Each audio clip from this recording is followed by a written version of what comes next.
આપ સર્વોને હેતપૂર્વક જય શ્રી સ્વામિનારાયણ। આજની સત્સંગ કથા વાર્તા નિજ મંદિર સાવરકુંડલા। આજની સત્સંગ કથા વાર્તામાં આપણે ચાતુર્માસ ઉત્સવ કથા અંતર્ગત આજે આપણે ઋષિ પંચમી કે જે સામા પાંચમ તરીકે પણ ઓળખાય છે તેના વ્રત વિધિ અને મહાત્મ્ય વાર્તા ખૂબ જ હેતપૂર્વક સાંભળીશું। બ્રહ્મ પુરાણ અનુસાર ભાદરવા માસના શુક્લ પક્ષમાં આવતી પાંચમની તિથિને ઋષિ પંચમી તરીકે મનાવવામાં આવે છે।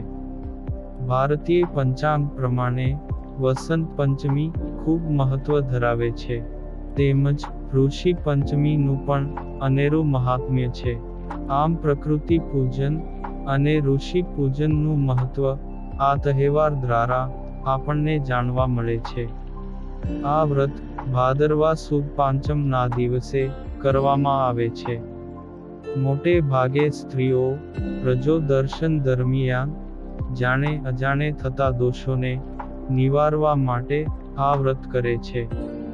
આ વ્રત કરનારે સવારે વહેલા ઉઠીને અઘેડાનું દાંતણ કરી શરીર પર માટી ચોળી માથામાં આંબળાની ભૂકી નામખી નહાવું। આ દિવસે સામો ખાવો, ફળાહાર કરવો, અનાજ ખાવું નહીં।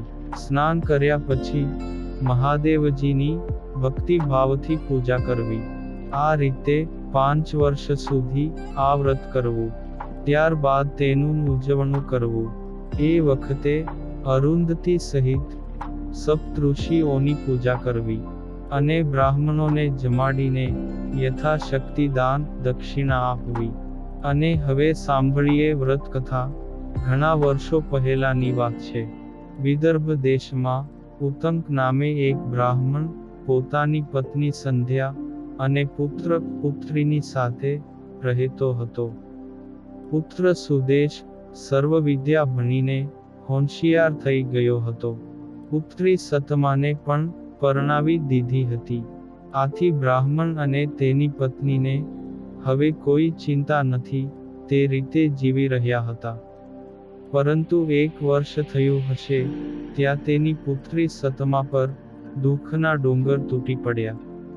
તેનો પતિ ટૂંકી માંદગી ભોગવીને મૃત્યુ પામ્યો। તે સતમા દુઃખી થઈને પિયરમાં આવી ગઈ। ભર જુવાની માન પુત્રીની આવી હાલત જોઈને માતા પિતા પણ દુઃખી થઈ ગયા। તેઓએ પુત્રીને આશ્વાસન આપીને પ્રભુ ભક્તિમાં ધ્યાન આપવાનું કહ્યું। બ્રાહ્મણ અને તેની પત્નીનું મન સંસારમાંથી ઉઠી ગયું। આથી તેઓએ વનમાં જઈને આશ્રમ બાંધી ધર્મપરાયણ જીવન જીવવા લાગ્યા। પુત્ર સુદેશ અને પુત્રી સતમા પણ તેની સાથે જ હતા। ધર્મના કાર્ય કરવા છતાં પણ સતમાનો આખો દિવસ કોઈ વાતે પૂરો થતો ન હતો। આથી તે બપોરના સમયે આશ્રમ પાસે આવેલા એક ઝાડ નીચે ખાટલો પાથરીને સૂઈ જતી હતી। એક દિવસ તે સૂતી હતી ત્યારે અચાનક તેના શરીરમાંથી પરુ નીકળવા લાગ્યું અને તેમાં કીડા ખદબદવા લાગ્યા। આ જોઈને સતમા ગભરાઈ ગઈ અને રડતી રડતી માતા પાસે આવી। પુત્રીને આ રીતે જોઈ માતા તો ગભરાઈ ગઈ અને તેણે ઘરના બીજા સભ્યોને વાત કરી। તે બ્રાહ્મણે પુત્રીને આશ્વાસન આપીને ગરમ પાણીથી સ્નાન કરવાનું કહ્યું। આથી તેને થોડી રાહત થઈ। પત્નીના આગ્રહથી બ્રાહ્મણે પોતાના ત્રિકાળ જ્ઞાનથી પુત્રીનો ભૂતકાળ જાણી લીધો। આગલા જન્મમાં તે એક બ્રાહ્મણની પત્ની હતી અને રજસ્વલા ધર્મ પાળતી ન હતી। રજસ્વલા સ્ત્રીએ આ 4 દિવસ ઘરકામ ન કરવું જોઈએ તથા સ્પર્શથી દૂર રહેવું જોઈએ। પરંતુ આ સતમાએ એ ધર્મ પાળ્યો ન હતો તેથી આ ભવે તેને પાપ નડ્યું છે। આ ઉપરાંત તેણે ઋષિ પંચમીની નિંદા કરી હતી। સામા પાંચમનું વ્રત કરનારી છોકરીઓની મશ્કરી કરી હતી. આથી આ ભવે તે પતિના સુખથી વંચિત રહી છે અને આખા શરીરમાં કીડા પડ્યા છે. બ્રાહ્મણની આ વાત સાંભળીને તેની પત્ની વિલાપ કરવા લાગી. આથી બ્રાહ્મણે આશ્વાસન આપતા કહ્યું કે સતમા તેના પાપનું નિવારણ કરી શકે છે.